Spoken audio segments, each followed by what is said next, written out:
We're going to get started in about a minute. We're waiting for our last panelist to arrive, and as folks get settled.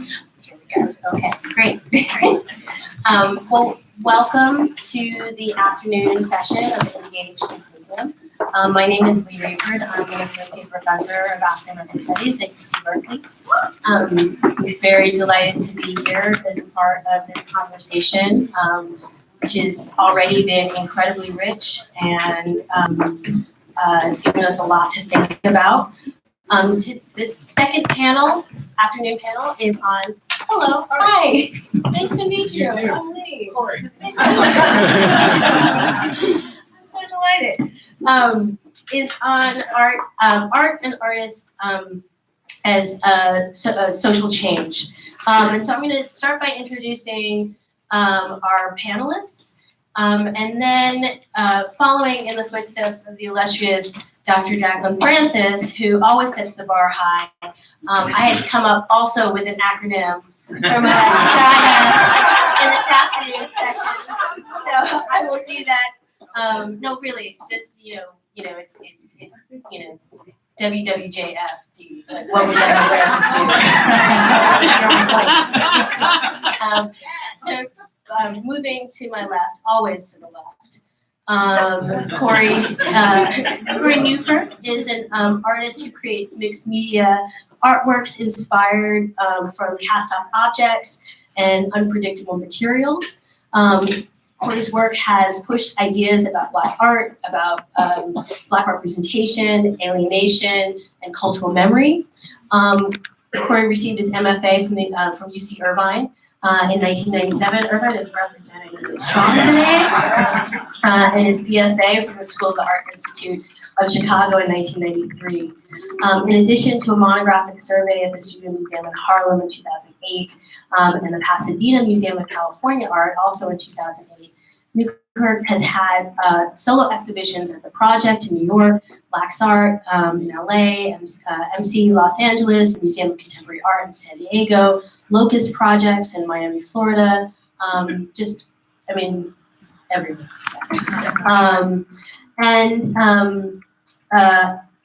It's been part of a series of group exhibitions, including Whitney Biennial's Dakar, the California Biennial, and of course Freestyle at the Studio Museum in 2001, which is where many of us were first introduced to Kori's work. Next to Kori is Erin Christovale, who is the co-founder of Black Radical Imagination and the assistant curator of the Hammer Museum in LA. Black Radical Imagination, founded with Amir George, has screened both nationally and internationally in spaces such as MoMA PS1, MoCA LA, and the Museo Taller Jose Clemente Orozco. Recently, Erin curated the LA Biennial Made in LA in 2018 with Anne Elgood at the Hammer Museum, which was really remarkable. And should also add, even more recently, Erin was featured in Time Magazine's 12 Leaders Who Were Shaping the Next Generation of Artists in the Optimism issue. Yes, edited by Ava DuVernay.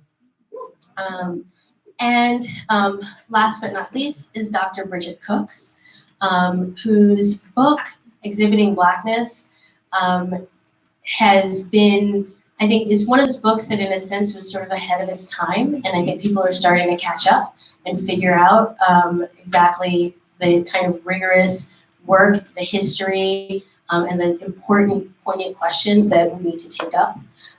So I really urge you, if you haven't read it or haven't seen it, please pick it up downstairs. Bridget Cooks fills a joint appointment in the program in African American Studies and the Department of Art History at UC Irvine. She is an associate professor with the School of Humanities and also part of the graduate programs in visual studies and culture and theory. Her work focuses on African American art and culture, Black visual culture, museum criticism, film, feminist theory, and post-colonial theory. She's received a number of awards, grants, and fellowships for her work, including the prestigious James A. Porter and David E. Driscoll Book Award in African American Art History, and the Henry Luce Dissertation Fellowship in American Art. She has also curated several exhibitions of African American art, including here at MOAD, the Art of Richard Mayhew. This in 2009, 2010. And more coming up in opening at CAM in May. Bridget is curating Ernie Barnes, a retrospective, which is really exciting, especially for those of us who grew up with good times. It's about time, yes. Okay, well, with that, first, please thank you for making your way here to San Francisco. Please join me in welcoming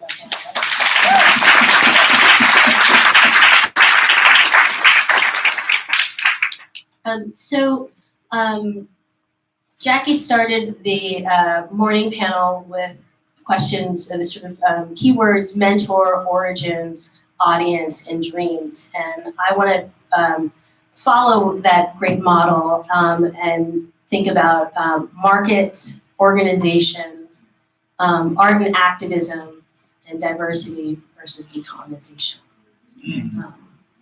Because now we all know each other better, so we can.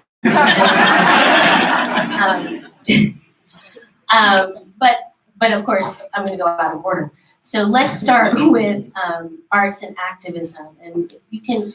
I'm actually going to ask Bridget to start. If you can talk a little bit about how artists have used their work as part of efforts towards social change. So I'm going to speak historically and start with Alain Locke. So thinking about the New Negro in 1925, and which is, I think, an essay that's probably often cited, but you should really read it. There's a lot of contradiction, and there's some vision in there, but there's also a sense that he's speaking to an audience with money that has a certain idea of who they want Black artists to be. So it's a kind of exercise in diplomacy. He's speaking to multiple audiences in that work. It's a complicated work that I think we should return to. One of the things that he does state in that work, and then later in the whole book, which is an edited volume where he has the essay reproduced with them, there are many other voices in that book. There's a play, there's poetry, that's kind of amazing addition. One of the things that he says is the new Negro has to use visual arts to make social change, that is your responsibility. And it's still a relevant question. I think that for Alain Locke in the 20s and in the 30s, that was one of the ways that he could even get money from different organizations, because he wasn't going to be able to fund the careers and practices of Black artists through the art world. He had to go through social work, interracial coalitions. He had to pitch the Black artist as a social project. And that is something that was a profound and important step, but also has had its repercussions repercussions. Even in that moment, that there were Black artists that were like, I don't want to be an agent for social change. I want to paint this landscape and go to Paris, and I might not come back, you know? So it's still a legacy that we live with. I think we've benefited from in some ways, and also have always pushed against. But so thinking about Black artists in particular as agents of social change, I think we have to look at him and that work in that moment. And then the other thing I'll say, just historically, is thinking about the way that Black artists have had to use their influence to try to get a platform to be heard, so that when we think about racism in the art world, right, it's just a reflection of racism in our much larger world. You know, it's just one aspect of a whole situation that we're in. So I think that artists' conversation in terms of making social change has to do with pointing out the inequality in their little world, in their career, and then having that be understood as a symptom of something that's much larger. Yeah, please do. Can I? Hi, thank you for coming out today and letting me be here. So, is that still possible? Can I ask that question? It's Like, I wonder. It's less than possible, yeah. Letting if we make work that talks about those things and sort of attempts to talk about those things, I always wonder if people can still even see that or read that or understand that today, and if it will still have the same sort of ramifications with the world that we're in now, since we are so inundated with everything, with just images, no matter what, that if I sort of always question, if I try to sort of make something very blatant in the work that might address these things very directly, I don't think people can see it or are unable and unwilling to go where I want them to go because of just the way the world is at the moment. So I love the historical models, but my big battle right now is how does that work right now, here, today? Mm-hmm. Well, I think I'm not, it's I mean, not you have to necessary. answer. No, I want to answer that, and I want to hear what you have to say in response. I don't think it's necessarily about content. I think it's about challenging museums and galleries in a way to even see the work as legitimate works of art because of who the artist is. So it's not so much about the content or what people have talked about as being protest art. It's just about, I am a talented, intellectual practicing artist, and this is what I do. Can you see it? Be it abstract or be it more didactic. I don't know if it's so much about the content of the art, saying something about the world needs to change. But yeah, what do you think? Right? And Erin, Yeah, please. I feel like the best way for me to speak is from example. So I curated Made in LA last year, and it's this really amazing task of looking at all of these LA artists and sort of figuring out like who is doing the most innovative work, or like what's the work that I want to see in the space, which is the Hamlet Museum.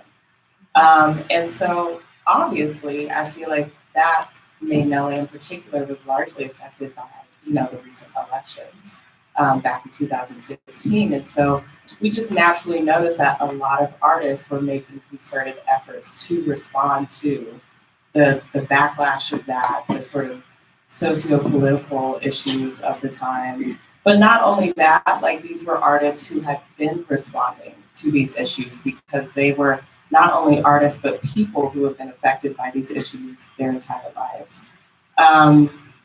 And so just to speak to one piece in particular during Made in LA, which I think had a major impact, was E.J. Hill. So E.J. Hill, who also came out of the Studio Museum residency program, is mainly known to be a performance artist, but lately has been sort of creating these environments or lived-in installations that he often inserts himself in, and does these durational performances.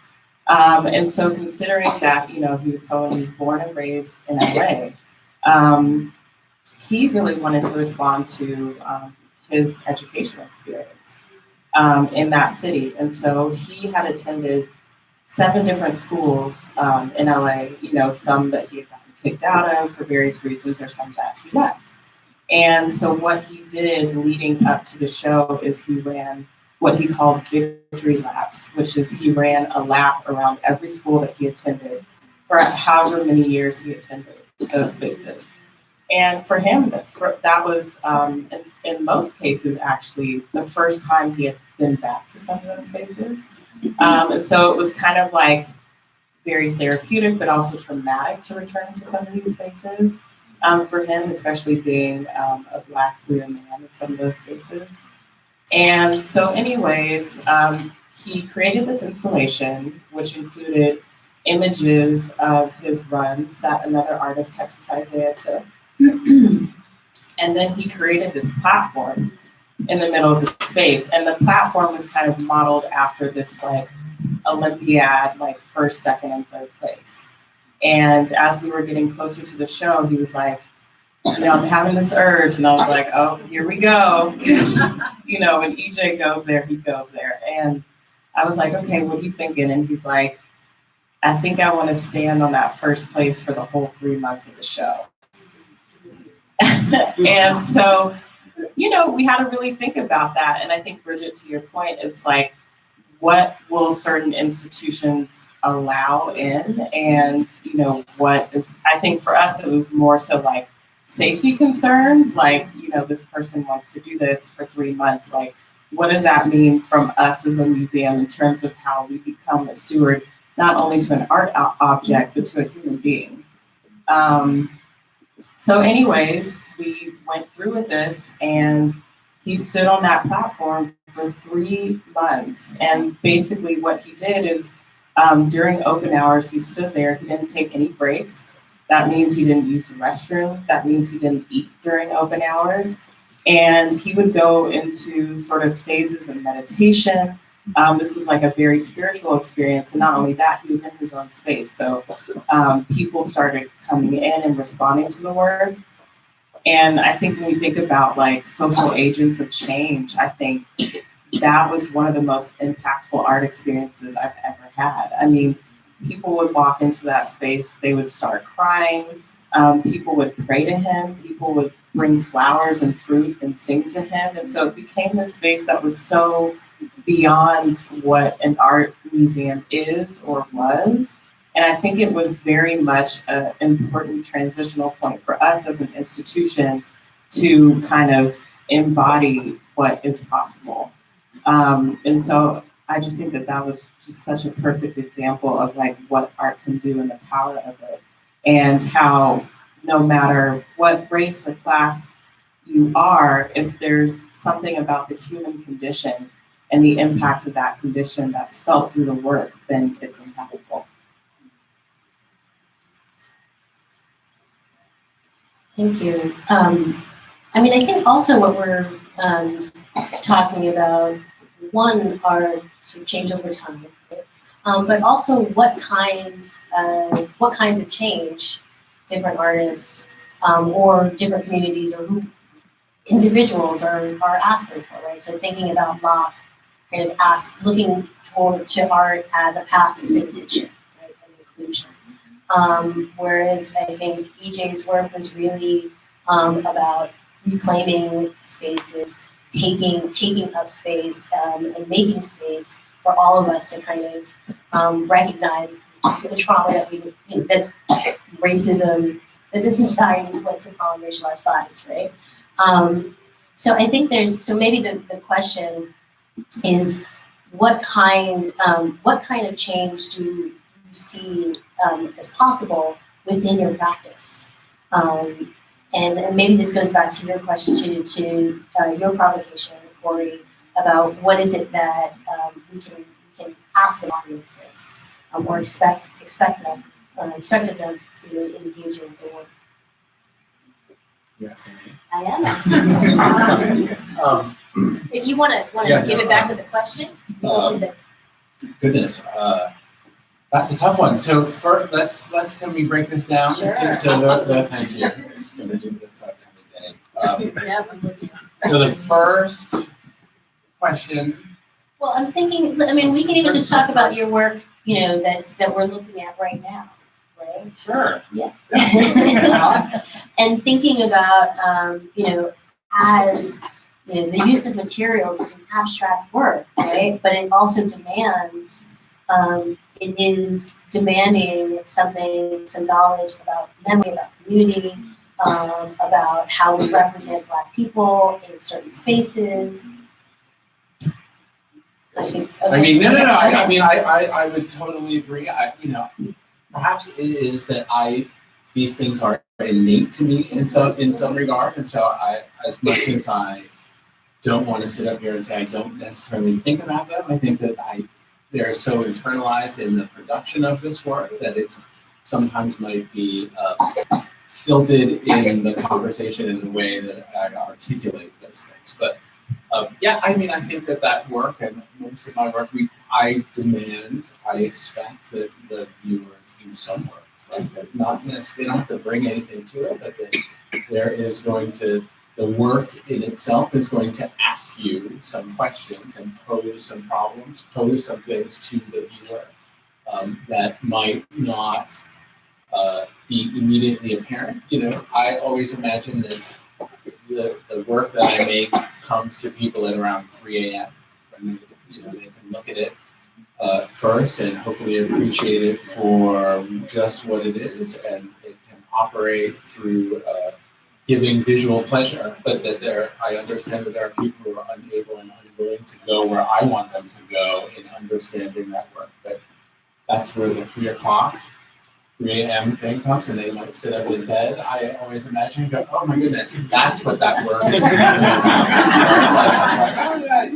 It works on this one way at first, but then it's a slow, much slower reveal to go, oh, that is about sort of the body, the racialized Black body, sort of hairstyles, cultural things. It's about all these other things that might come secondarily, which I think is the only way that I understand how to have those kind of conversations these days too. Because if I am in someone's front yard screaming about something, they're gonna I know I probably would also lock the windows, close the blinds, lock the door, and walk away. But if I can figure out a way to go to the side of the house or the backyard and persuade them in some other way without me screaming about these things, they might let me in the house.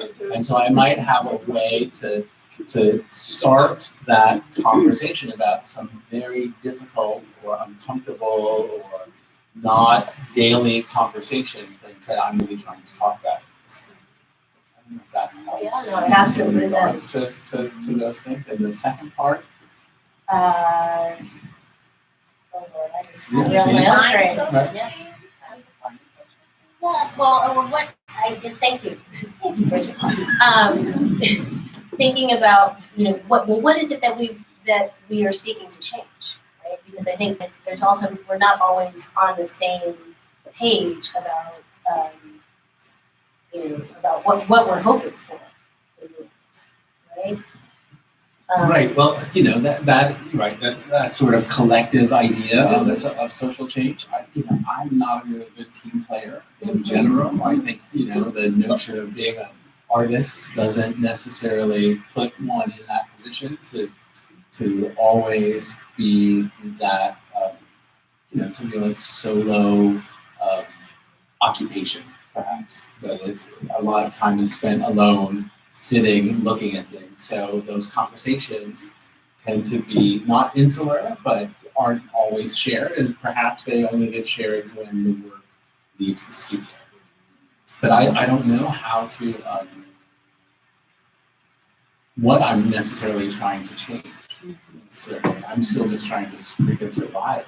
of here myself, and to go the next day and have a sustainable practice, have a sustainable life, and not be try not to be bitter or about sort of the things that happen. That's really not very productive. So it's really kind of about some, my social change has to start in my little bubble first, and if I can't do that, then I can't sort of ask anybody else to change their own. I mean, I think that's, for me, who's not an artist, what I get from art is that moment of the kind of individual contemplative, but also the feeling of being part of another community, being connected to something, to bigger ideas, right, that are being communicated through the work. And maybe this is a good time to move to the question of market, and how we navigate the tension between art markets, art as industry, and art as life, right? Art is what we create, and particularly being created to, out of trauma or mining catastrophe, or is a space of healing or a space of community, or just not to be bitter and to be able to not put your foot through somebody's ass. Well, that is, there's always room for that. I think. I think that is one of the great things that art can do, right? So art can function in those ways so that my foot does not have to make actual physical contact with it, but I can make something that goes up on the wall that can actually do that, and hopefully can have more of a deep and wider impact than just my foot making contact, which then results in excuse me? Bullets. Yes, in bullets and worse. So perhaps then the work can do that.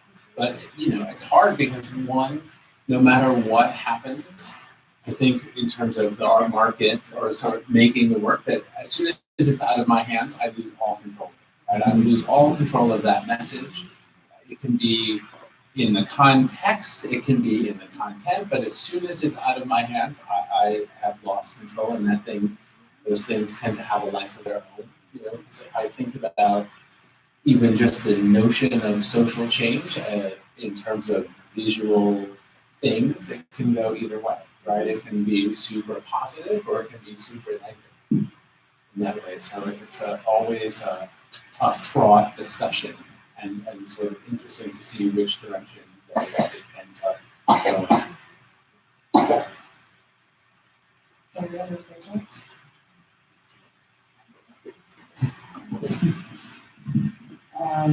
So the market, I feel like the market's been on my mind ever since I entered the institution, because there's definitely a dance going on between the institution and the market at all times.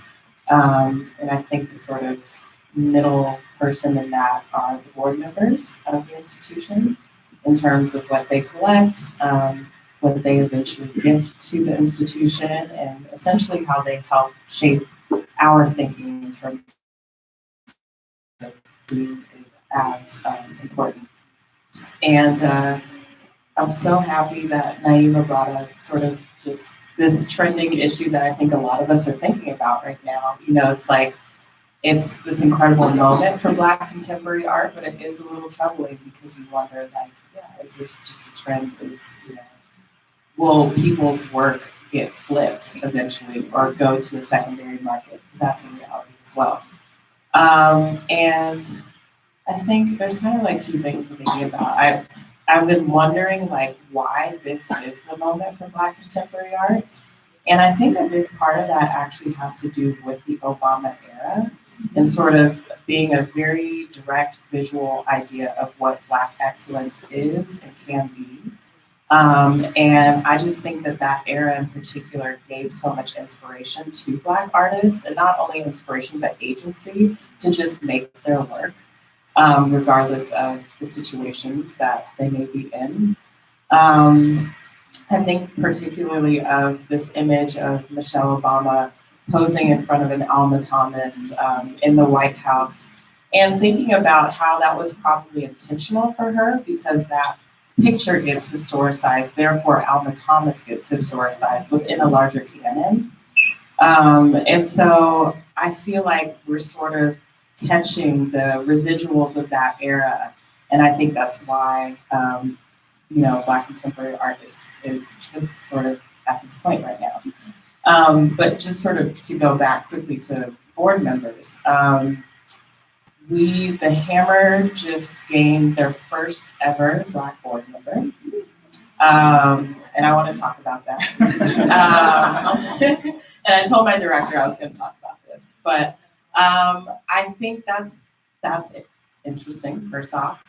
But I think it's important because I think the conversation around the art market has so much to do with these board members. So it's like, again, if your institution is responding to its board members, then there's a certain type of work that's going to go in. So it is this really important moment for us, I think, in perhaps institutionalizing what our next steps are in terms of what it means to actually be diverse, and to open up the conversation. So that's exciting. But yeah, the market, it's interesting. And I also feel like as a curator at an institution, I'm thinking about what my role is and my hand is in sort of launching emerging artists into the market, but in a way that I think is cautious. And then one more thing about the market, kind of a random side note. I wish art schools would actually talk about the market. So many artists go into training and learn all the theory of philosophy, learn about all the greats, but rarely do they know how the market operates. Rarely do they know how the gallery system operates. Rarely do they know how to price their work and what that conversation is with a potential gallerist. And so I would love to see more of that in art schools. It's as someone who does a lot of teaching, it is sometimes very difficult to address the market in that situation, because you never really know what a particular artist and where they're going to end up, how they are going to use that degree, if they're even going to use that degree. And there are so many different art worlds, right? And I don't know if it is even possible to talk fully to a classroom of graduate students or undergraduates about that when you don't really know how these people, these young, or not even young, these students are going to use that knowledge after they leave you, right? They could go into curatorial, they could become studio artists, they could go into something that is far more commercial, you don't know. And so those conversations about the market can be really actually detrimental in some regards to the types of education that we're trying to give them. So yes, it does mean that we graduate all these people and they have no idea how to navigate some of these very complicated relationships in terms of from pricing the work to even having a conversation about the market. So it's always interesting to see what happens. I mean, I have been thinking a lot about the market. I do not work at an institution, but have seen a lot of my peers who, if the machine gets behind you, you're okay, right? And so I always question sometimes, how does that operate? What does that mean? And then I have to think about the work, right? And sort of, I tend to think that it's the work that functions in a rather sometimes easily gettable way, right? It can't necessarily be too complicated because it's got to almost have some lower common denominator things going on there so that everyone could easily follow it. And then the market, might follow as well. But then at the same time, there's not a lot of people that machine gets behind, so that the pipeline gets narrower and narrower and narrower as it gets closer and closer to these institutions. So we can see and walk around and look at these collections and talk about them being diversified, but it might still be the same like 5 artists of color, right? And like when we had when Naima put the auction results up there, right? It's like, okay, we can see tons of Mark Bradford shows and Julie Meritou shows and all these other ones, but that, there's so many more people just waiting for a little tiny bit of that. There's no market or a depressed market or a different kind of market. It's I think that the notion of the market is too closely tied to what success is, and so that is also skews the conversation sometimes. Because I think I know a lot of artists who I would consider incredibly successful, but they have no market. So it becomes really complicated to have these conversations, and it's always really nuanced. And I think I'm so happy we're addressing it, but it seems as though it is something that happens more often, sometimes on an individual basis, as rather a collective conversation, which makes it harder, I think, because those examples, few people who get that through all the time, that skews the read for the rest of us. I was going to say something about something different about market that I think connects to artists and activism. So I was thinking about something that's unique about this moment of the popularity of contemporary Black artists is that artists like Mark Bradford and think about Titus Kaphar, these are artists who are doing very well in the market, but are also reinvesting, investing their money in institution building, which is pretty extraordinary. So in LA, we have Art in Practice, which is part exhibition space, part social work. Because Mark's name is a brand in itself, there's a lot of financing that he can bring to it, but also he can get investors into his projects. And so that, I think, Art in Practice and other people can have the last word on this. It's created or has created a model of possibility that I don't think has happened before. And an investment in a particular location in Los Angeles, which is going to be totally transformed soon with the metro coming into Leimert Park and having a Crenshaw stop. So it was kind of like an early investment into the community in a way that I think is different from like Starbucks investing in the community or that kind of thing.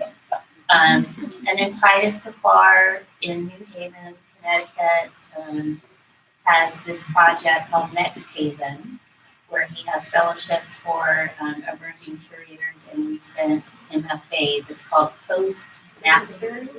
It's not related to the mail. When we hear postmaster, we can look at it. So post, like master's degree, to help them think about some of these issues and have conversations. And I think he wants to invite people to have these kind of conversations for the sort of annual crop of people that are being part of that program. So it's a new building, it's a staff of people, and so it's new ways that we can see that the money is being used to create institutions. Like, it's not like the Student Museum, but the Student Museum is one of the first to say, let's just build our own and take care of our own Moab, right? But then individual artists are also trying to create new opportunities to, I think, have more of a say in defining what happens next, and maybe that will become a reflection in the market. So, thank you, ma'am. Yes.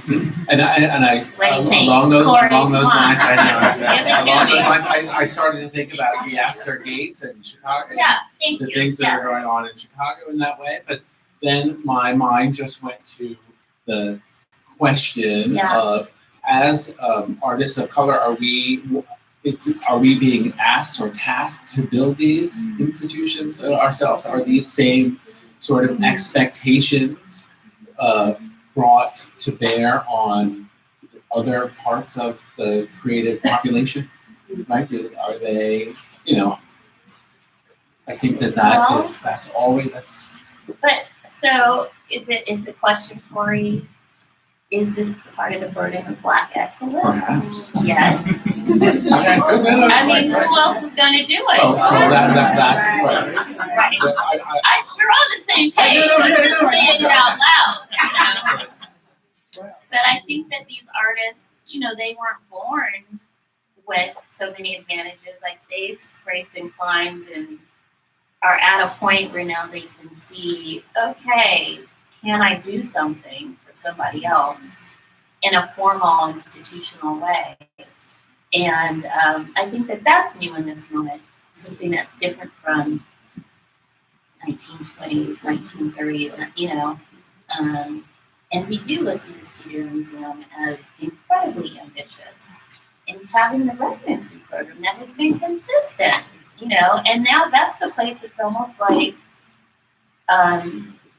it's not almost, it is where so many people look to see who is the next, where do we invest in the market, because who's coming out of the Studio Museum. So, that is the dream of our ancestors in so many ways. So I feel like we're at this another moment of institution building that is exciting, but I think what hasn't changed is if we don't do it, who's going to do it? Well, And if you let someone else do it, who gets control of it? Always the question. Right. I was going to, because I think part of also what we're talking about is changing the system evaluation, right? And being able to decide aesthetically, decide historically, right? What work is meaningful to us, right? And I think this is what Marianne was talking about in the earlier panel, that the valuation is not just about shifting a monetary system, but shifting an idea system, right? Which does mark this distinction. This moment is very distinct. And maybe this is where we'll call that the organization section. We'll move on, but I guess I want to push back a little bit on the idea that it's only Black communities and Black people who have a responsibility.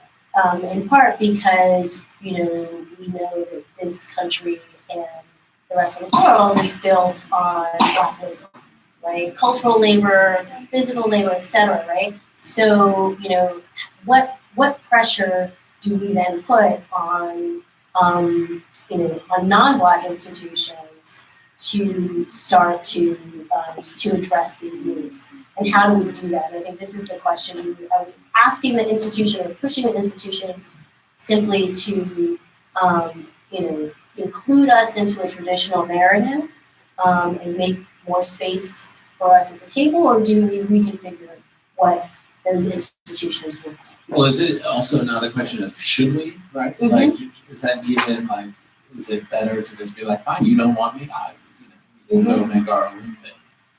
Or is it even our responsibility to sort of push them to do that? I mean, part of it, I think, there's so many different models, right? So, looking at the Shara Kandayo, right, her gallery, I'm thinking about, but I'm also thinking, like, I work for UC Berkeley, right? Like, I'm part of that institution. So, what's my responsibility to, not necessarily my responsibility, what's the institution's responsibility to this? Right. And so how do we, so thinking about that, I can't, we always joke that we were going to start homeschool you. And then I'm going to gather up all of my professor friends and we're going to create our own institution. But, there's not enough, we can't live in the Bay Area. So I do think that, that part of the work then is to push the institutions. And so I'd love to hear more about Just your thoughts on how that works, if it can work, how you imagine that in distinct ways. Or, and I think, I'm thinking maybe, Erin, this is a place for you to talk both about Black radical imagination and Hammer. Yeah, so I think obviously now more than ever, non-culturally specific institutions are inviting us in. And so it's like, what does that all encompass? And so, when I was invited to be a part of the Hammer, it was very clear to me that, okay, you're trying to do something different. Let's see what this is. But then I was also very aware that I come with a cultural and social capital and thinking about how that can be utilized in that space. And so I feel like a lot of these major institutions are in this moment where they are inviting people in, but may not always have the tools to help them sort of succeed in what they'd like to do in that space, and also give them the room to do so in spaces that are still predominantly white. And so something that I've been thinking about, two things. So one thing is that a colleague and I have really been pushing to have anti-racist training, mandatory anti-racist training at the institution once a year, which is going to happen, which is amazing.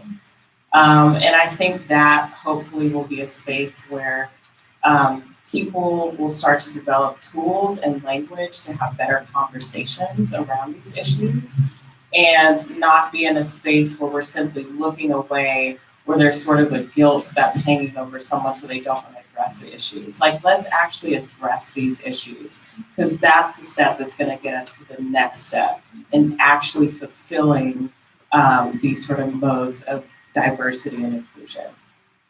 So that's one thing personally.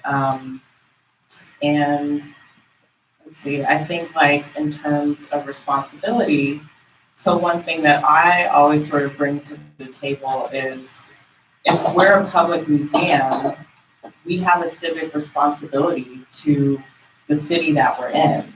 So Los Angeles is one of the most diverse cities in the nation. Therefore, the work in this museum should reflect that. And it should be as simple as that, And I've talked about this before. It's like, people will come to spaces and respond to spaces when they can see themselves in them. And that also extends beyond the artwork. It includes curators, but not only that, it includes people who are in development. Cultivate relationships with board members. So let's think about that. If our board members are the ones who are sort of guiding us in certain situations. So really thinking about, let's think beyond, okay, we put some Black art up, we did something. It's like, no, let's really get into the fabric of the institution and think about the people who could come in and really make actual change. I'll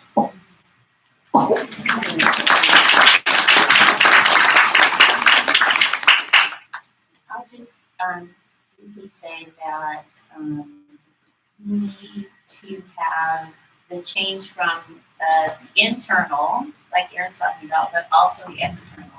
So it has to be, I think, on multiple fronts all at the same time. So there is that exhaustion of knocking on the door, knocking on the door, knocking on the door. It needs to be that pressure. And so historically, I know Aruna's going to talk about this, so I'm not going to talk about this much, but I'm just going to mention Harlem on my mind. Okay. And Aruna's going to give it to us later. But with Harlem on my mind, you have people protesting outside, African American artists primarily protesting outside, Norman Lewis, Richard Mayhew, Benny Andrews, Boy de Lava, Romero Bearden, right? So we want to, and we've asked to even have the opportunity to help you figure out how to show art on the inside of Met and Health communities. And the result of that, there are many results from that show, but one is Valerie Stokes-Sims, who becomes this, I mean, she is our icon in the Black curatorial world, but it's also like, Valerie had to do this by herself, you know, and it's so important for us to even be able to see each other, because the way that institutions work is like one of each at each school, you know, and then we all end up doing that work. And this is not just the art world or academia, right? Everybody has a story like, I'm the only Black person in my X, I'm the only Black group, right? So that we're all in our own situations trying to represent ourselves, but then also thinking about the larger cultural issues and the people that we represent.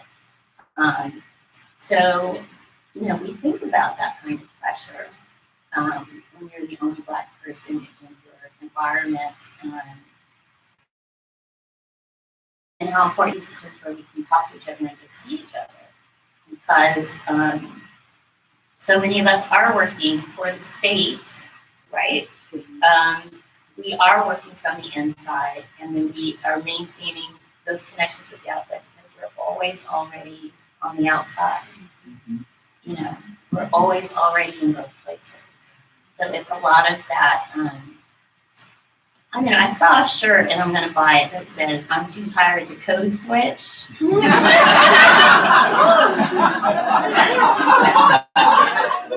Every day, you know, I'm like a pro at code switching now, and I didn't want to be a pro at code switching, you know, but it is about living in different environments, surviving as Black survival as a form of activism, right? And so how do you, yes, in ways that are always precarious. This is, and yes, Asha. I guess I can to open it up to questions. Thank you guys for sort of approaching these nodded sort of topics that euphemistically spoken about. And towards that end, I guess we could go deeper maybe. Maybe 2 questions, and it's to the panel. I guess in regards to like changing valuation, how do Black institutions sort of reproduce hegemonic sort of white institutions, right? In regards to the stadium is amazing, though. But these sort of in the residency building, right? Everybody like salts like sides, it's like all. You know? And you know, there was a lot of great talk about inside and outside institutional learning. Who's the role? Is it the artist, the curator, the academic, the art collector? Can you say, as a way to consolidate a constituency, perhaps, that politics is the idea of who lives and who dies, or the process of developing policy of who lives and who dies? Aesthetics is the process of developing ways of speaking of what art is worthy and what art isn't. And that be a base for a type of institutional social change. You know, like if we all start saying the same thing, like a methodist, with you guys think might be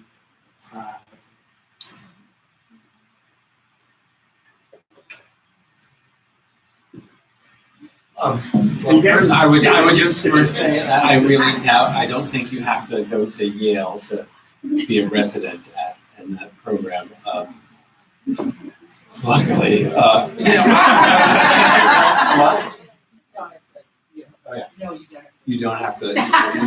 well, no, you know, I like your line of questioning. The only thing that I wrote down is, in the way I'm thinking, is, you know, part of it is it seems like for a lot of the things that we talked about today, there needs to be, there could be a massive sort of push to make people understand that just the importance of visual culture and visual art, because I think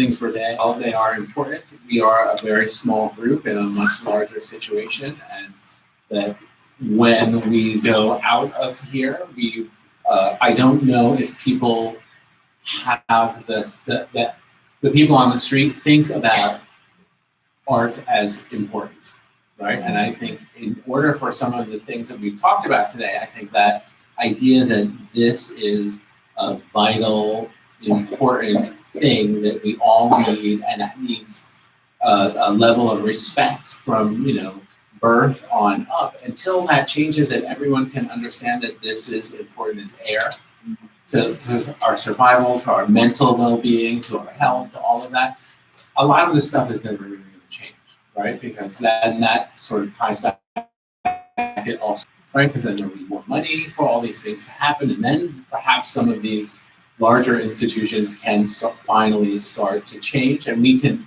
not necessarily stop fighting, but we can have take a break, right? We can acknowledge our tiredness and acknowledge what we have started, and maybe see it start to finally take some serious fruition in the world. But I think it really has to go down to,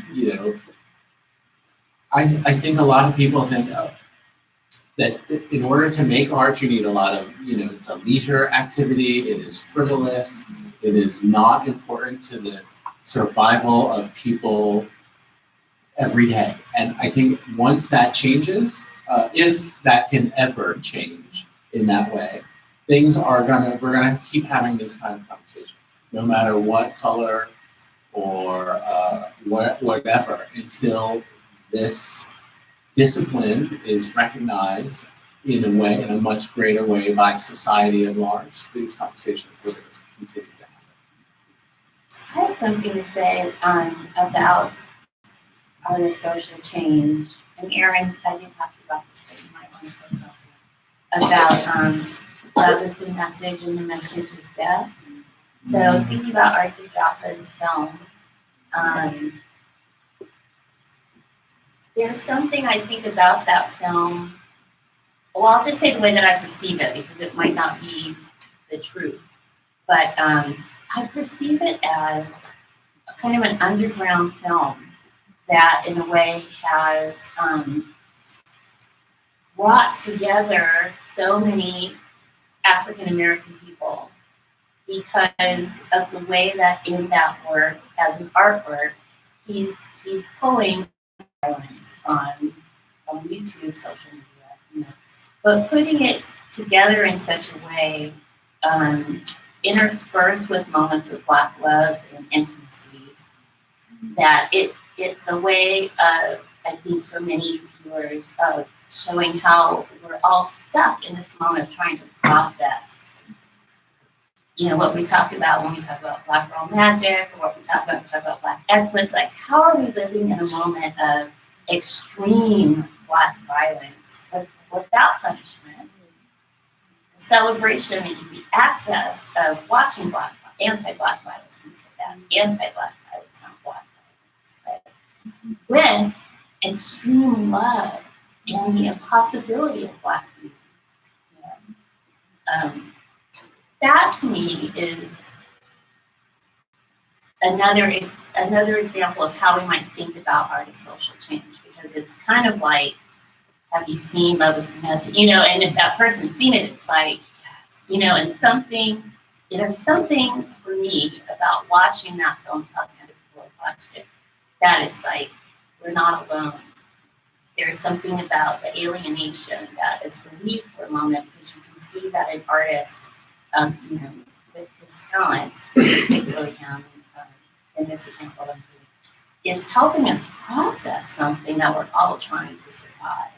And even though it might just be a kind of individual thing, or like an audience, one small audience at a time, because it's like, it is an art film, there's some kind of change that's happening. There's some kind of community that's being built through that film.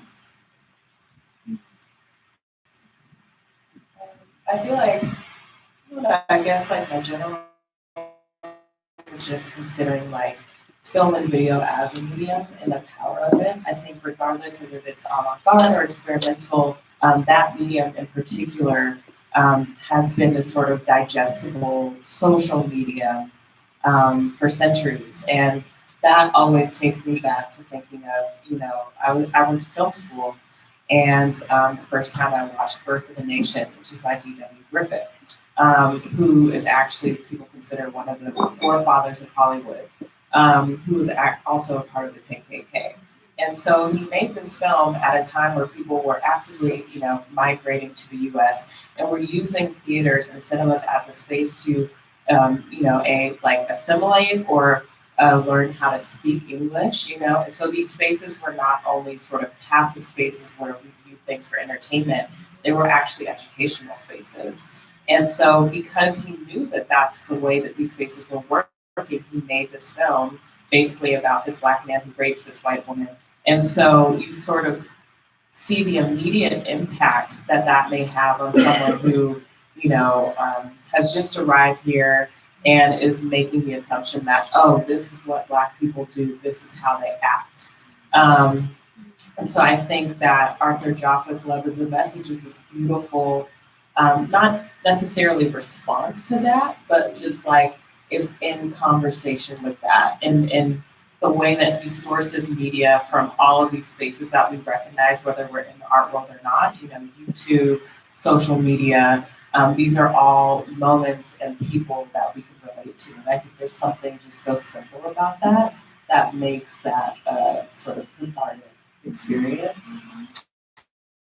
I just wanted to also speak to something really quickly about what's been really interesting for me being at the Hammer is, I feel like this question comes up of, you're a Black curator, so you're only going to curate Black artists, right? No, it's like, and I wanted to just voice that because I feel like what I've noticed is that there's diversity in the art world, which so often lands on sort of a response or a gaze at Black creativity. And then there's diversity in the real world, which is a myriad of people of color. And so again, going back to LA, thinking more, about the local, LA is extremely diverse, and I wouldn't feel like I'd be doing my job if I didn't also acknowledge other artists, Latinx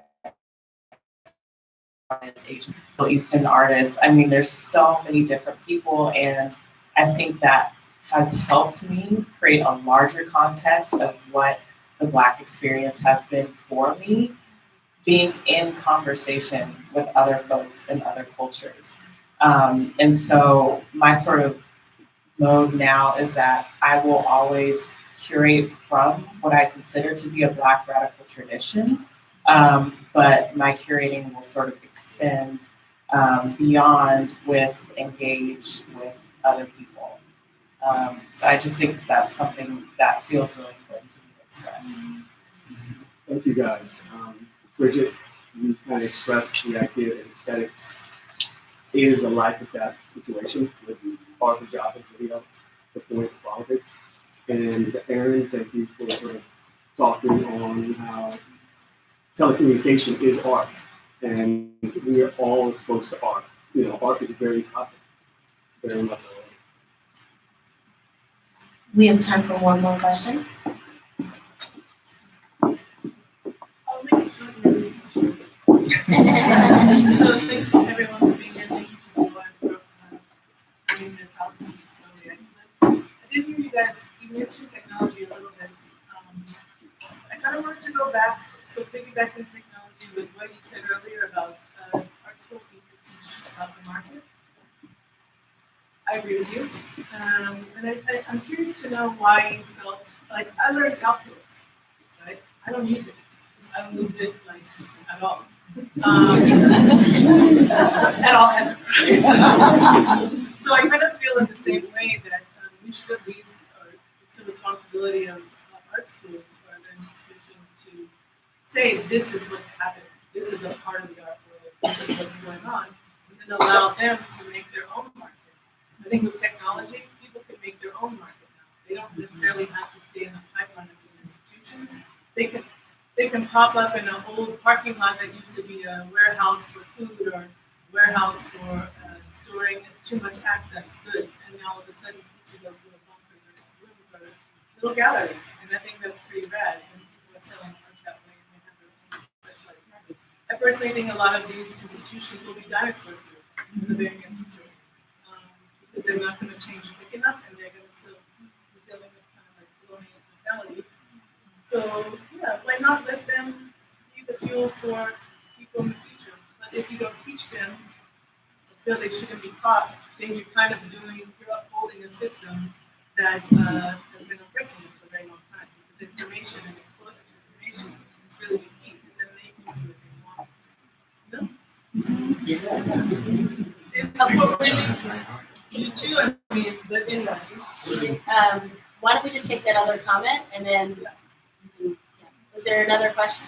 Can you talk about the project of moving from diversity to decoloniality?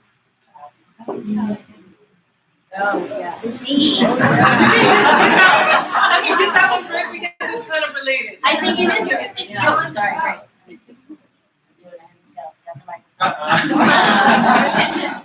Very important. Yeah, go ahead. Did I just put you on the spot for a second, Alain? Because Alain is amazing, works at Stanford and is actively, I think, working to that, trying to diversify the artists that come into that space. And so I'm just curious how you're doing that in your space. I don't know. Yeah, I'm throwing it back. Well, just thinking even to your project of when we think about Blackness, it can oftentimes be overrepresented if we think about it in the context of color. And so then is our project then to get more Blackness, or is our project to dismantle the structures and even make that question a part of the central part of our conversations and our work? And so decoloniality for me is a better, often for me, a more productive project than diversity. Diversity has its limits. My mentor Jeff Chain often says diversity without equity is a lie waiting to be exposed. And true equity means that we're working to be done with the system that clearly does not serve any of us. And so for me, I was like very excited when you teased us with that simple provocation. Because for me, that I think is I think that's where we're all trying to gesture towards getting to. I mean, just to really quickly, I mean, I think diversity often is about managing difference.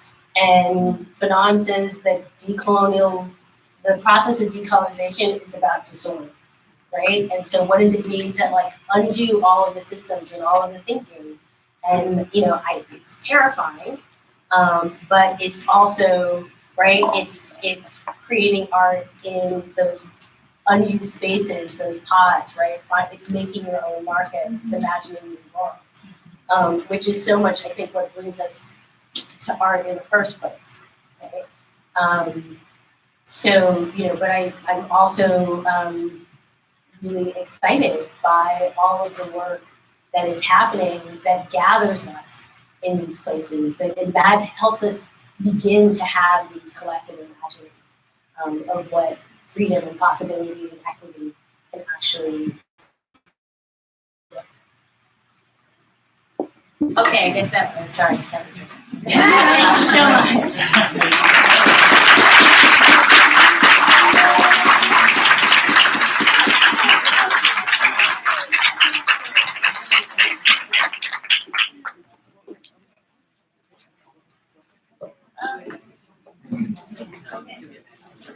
Okay, so we're gonna take a little pause, and Moon Candy is gonna be waiting for us in the next gallery, and then we'll return here for Aruna de Souza.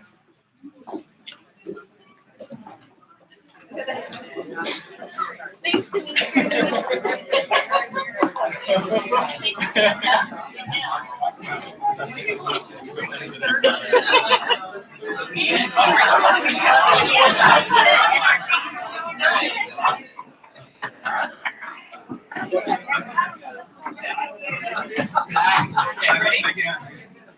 Y'all ready? Okay. She's the official photographer. Generally look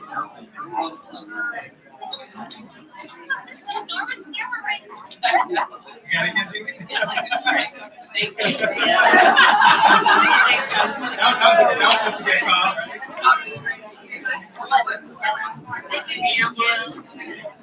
Now what you get